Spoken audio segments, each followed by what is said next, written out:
हमरा दादा के अभी तू नहीं खा जानत हनु रोपनी करवा लेला पैसा दे के बेरी आई बैंक करता रह। हाँ तो जैसे रोपवले बानी वैसा ही खड़वाइयो ले के ए सारे हमरे हाथ में 1.5 गो मर्डर लिखल बा सारे के तो 1.5 गो ना होला एगो पूरा एगो आधा अधमारू के उखड़वा ले रात उखड़वा ले साले अभी नहीं खा जाना चुपचाप कह तनी सांझ ले इज्जत से। अरे कुकुर कहीं का साला फालतू ई के अरे जी जी प्रणाम। हाँ सब ठीक ठाक बाटे। हाँ तो जाना बोले बा सब बोली ना कौ गो चाहिए। हाँ तो हमार बानू। हाँ तो oh, no. बिया तैयार बा तो बस आ गई नी। हाँ ठीक बा आ जाते। हाँ ठीक बा अच्छा अच्छा तो चलो बाबू अब काम पर चलो। आधा घंटा टाइम बा आधा घंटा में अगर ना पूरा तैयार भइल तब बुझ जइबा समझ ला।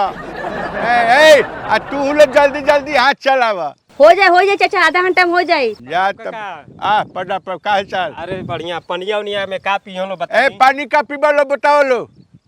बिलो तू ठीक बा हम चाना मंगा देते नहीं। हाँ मैं चाना नहीं खाऊंगी घोड़ी बनना है क्या। अरे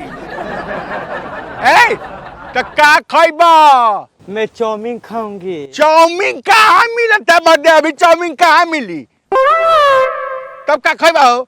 समोसा जा समोसा ले जा ठीक बजा समोसा तो खइबा कमवा झट हनु हो जाएगा। अरे हो जाएगा तोरा चक्कर में तो हम और पागल हो गए बनी। बिल्लो रानी कहे तो अभी जान दे दूं बिल्लो रानी कहे तो अभी जान दे दूं बिल्लो रानी। आओ लो पानी पिए लो गाओ लोग आ गइल सामान।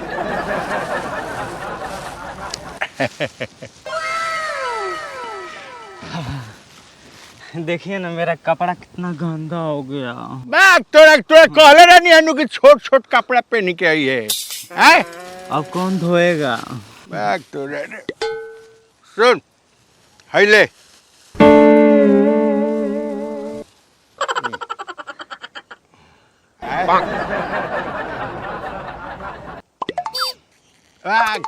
बाग खो है ला ओह नो। ये भजिए देखल वो बूढ़ा किंग करताटे। हाँ वो छकवा के ला के समोसा देता हमरे कहीं सोम पापड़ी खियाता। अरे हमहू तो देखबे कैनी हा मुँह देखल काम करता उ खाली। अरे बूढ़ा उठी हरी हो देखो हरी। ओ माँ अरे बड़ा तीखा है। तीखा लग रहा है। हाँ। उन लोग का सोन पापड़ी छीन के तुमको दे दे क्या। छीन लेंगे तुम्हारे लिए कुछ भी कर सकते हैं इस दुनिया में।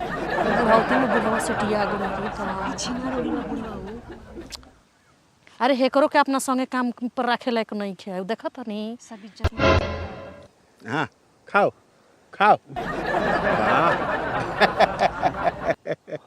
एक हवा का और लो। देखा तो दोनों बड़का छिला बना सा। चल समझावल जा बूढ़ा के। ए बुढ़ा हुए ई बतावा इनकरा के समोसा खियावतड़ा हमने के सोम पापड़ी देतड़ा। अलग काम बानू अलग काम बा एकरा डबल ड्यूटी बाटे जियो बाटे वो घर रहू बाटे। अच्छा डबल ड्यूटी बा। हां मुंह देख के खियावतड़ा तो हमने के मुंह देख के खियावतनी हम तो तू ही देखा मुंह देख के खियावतनी। डबल ड्यूटी हां कहतनी बुझतनी रवा तो बड़ा बड़का छिनरा बानी जी। अरे हां अरे एकरा संगे काम करे लायक नहीं खे हमनियों के बदनाम कर दे। ए बुढ़ाऊ आई ला तू अपन संपा पड़ी ना आई बिल्लो के रखा फिर काम नहीं कर जाई। चल भाभी चल आई बिलवा ना तरह के बिलवा देलस त कही ह। अरे ये जब से आई बा तब से हम तनी हरियर बानी। हां तो और हरियर आ जा। चल भाभी चल आ चल गई सकारी। अरे साला तई कमवा के का होई हैं हे करतर सारे ए भाग साला जो अरे साला भाग ओए आ अरे का भाई अरे 4 घंटा से लेव लगा के गोरा तनी खेते में अबे जाना ना पहुँचने। ना बस अब का हम कहीं हम बड़ा फेरा में पड़ गई बानी हम कहाँ जानो बांसल औ तो गईली से घरे हो तो चल गई सब चल गईली से ए मर 2000 रुपया तो हमार दो। अब तो कहाँ बा खर्चा हो गई ऐसा कंडीशन आ गई है कि उ चल गई है सब काम हम कहीं करवा दे। ए मर तो हमार लेवा अब तो हमार खेतो खराब हो गई कहतल 2000 रुपया देनी वो कहतल खर्चा हो गई खर्चा हो गई जिया ला ना मिली ना 2000 रुपया हाँ? तो बुझ जाइए अपन गनीमत का हुई तो यार गजब आदमी बड़ा मरते।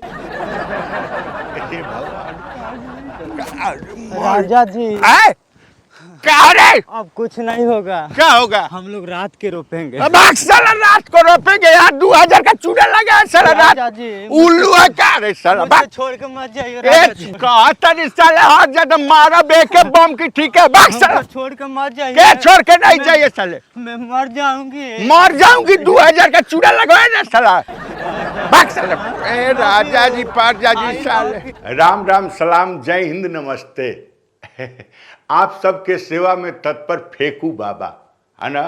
हम आनंद मोहन आप सबके प्रणाम कर रहल बानी और हम बता रहल बानी कि आप सब खातिर कॉमेडी जोन बनेला आपके मनोरंजन खातिर बनेला और आप सब खूब कॉमेडी देखी, खूब हंसी या खूब खुश रही।